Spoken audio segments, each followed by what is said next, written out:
Hi everyone, welcome back to my channel. I'm Shamira Benson, one part of Team Benson, and it is time to start the process of me growing my year's supply of celery. As you guys know, I planted a lot of celery, so we're probably going to make it to 2 years, but we're going to see how it goes. So guys, before we get started, I just want to say a big welcome to all of our new subscribers. Our channel is growing. It is growing fast, and I'm pretty excited about it. And I am happy to make videos that help you guys grow in the desert, learn some more about kosher cooking and shopping, and also learn about medicinal medicine, because those are the things that I love to do here on my channel. So I have been planting a ton of celery because I like to make celery salt with the leaves of the celery, and then I also use the stems of the celery to make bone broth, and then also we just eat celery, so we need a lot of celery. And I wanted to try and fill up some of my jars in my herb cabinet so that then I can plant some other things, and celery salt is something that I use pretty much like every meal, so I want to make sure that I have enough of it if I'm going to try and push it to 2 years. So let me show you just all the places where I have celery, because it's an aggressive amount. So I have celery here that is growing underneath my big giant tomato, my black cherry tomato. I have a big celery here in my brassica bed. I also have a little celery over there in my herb bed. And then I have 1, 2, 3, 4 pots full of celery. Oh, and let's not forget our Dollar Tree pots. So as you can see, I have a lot of celery. It is going to be a lot of celery processing this season, but that's not a bad thing, because I can grow celery only for a certain amount of time in the year living in the desert. So when I can get it, I want to get an abundance of it so that then I have plenty of seasonings, plenty of things to make my bone broth, and for us just to have dinner parties and game nights with celery and ranch or blue cheese. Those both are amazing ideas. So let's get started with pulling some of the celery. I'm going to show you guys how I'm harvesting it so that then you can see how you can continue to grow celery for a long period of time. So did you guys know that celery is an amazing cut and come again crop? You don't have to wait until it looks like the big celery in the store, and then you also don't have to bleach the life out of it in order to have white stems. They're actually better if they're green. They have more flavor to them. They're also better when they're nice and young and tender because they have more flavor to them and they're not old plants. So what we're going to do is we're going to go through and we're going to harvest all of our celery down to that middle crown there. Once we harvest out the sides of it, like the outer celery stalks, that middle crown is just going to continue to growing because this is a cut and come again crop.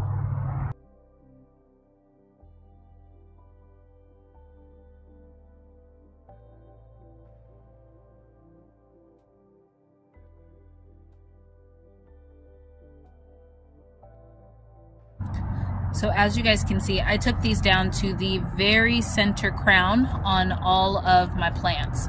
Every last one of them, I have 1, 2, 3, 4, 5, 6 over here. And this allows me to be able to grow a lot of things close together. So I harvested all of this celery.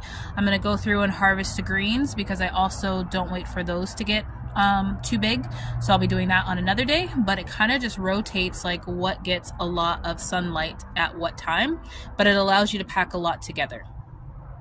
So guys, if you were to come to like a game night at our house and we had celery just sitting out on the table with some dip, it's probably going to be around this size. It's not going to be the super huge size that you see at the grocery store. And that's for 2 reasons. 1, it just tastes better at this size, and then 2, I have a small space garden, which means I need to get the absolute most out of the plant. So if I want to plant a year's supply of something, then I have to harvest it often. I see a mosquito. So that means that once I harvest that plant down to its crown, it's going to throw off a lot more leaves. Like it's going to be like, oh my goodness, I'm dying. And it's going to throw off a lot more stems and leaves. And that's just going to provide me with more and more celery. Versus if I were to just water it, let it get completely overgrown, bugs will then come in and try and take it out, because then the plant will try and go to seed and it would try to take down some of its foliage, so it would attract a lot of insects and bugs in order to be able to have less leaves on there in order to be able to produce seed for the plant to reproduce. So by me taking down all of those leaves, it's telling the plant it's not time to create seeds, it's time to grow more leaves, so that then we can healthily create seeds by having something to sacrifice. I swear, those winter rains are bringing in mosquitoes. We're also going to have a talk about gnats later on this week, probably, because this is the time we get them. Look at how much celery just came from that one area, guys. We still have tons of celery to harvest. Now this little guy is my pride and joy. It gets the most amount of sun, this area right here, and this bed just has a lot of nitrogen in it. I spend a lot of time working on getting this soil, particularly in this bed, really nice, because I know I need to grow a lot of greens, and growing a lot of greens requires a lot of nitrogen. So let's get this one harvested.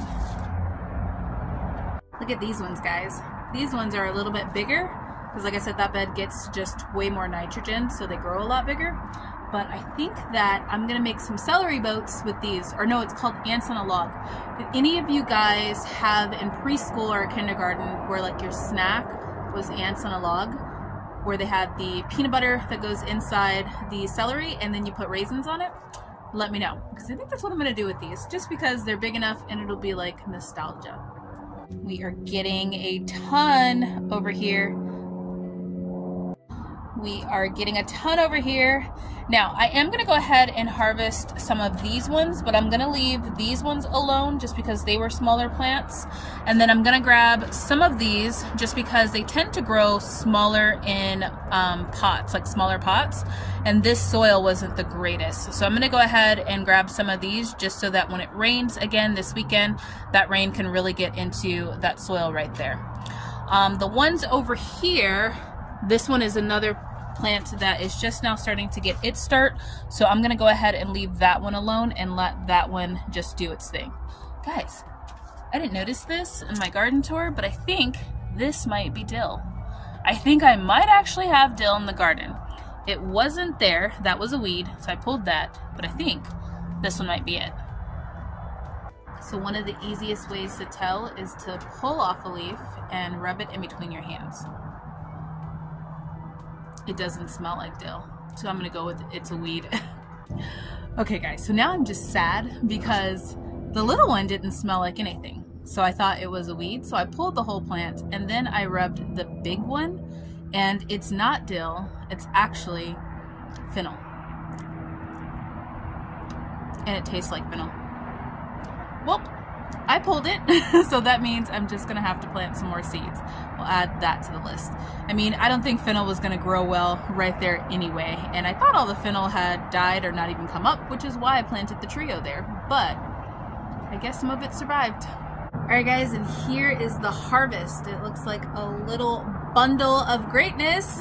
So this is just the first harvest of many, which is gonna lead to my year's supply. So things to remember are going to be to harvest often. Let them get like a size that you want, maybe like for like, you know, certain dishes or something like that, but harvest them often. Plant them closer together and make sure that they get a lot of nitrogen. So that means really make sure that you feed your worms, get all of those worm castings from your worm bins and sprinkle it all over it, and you will get some really good celery.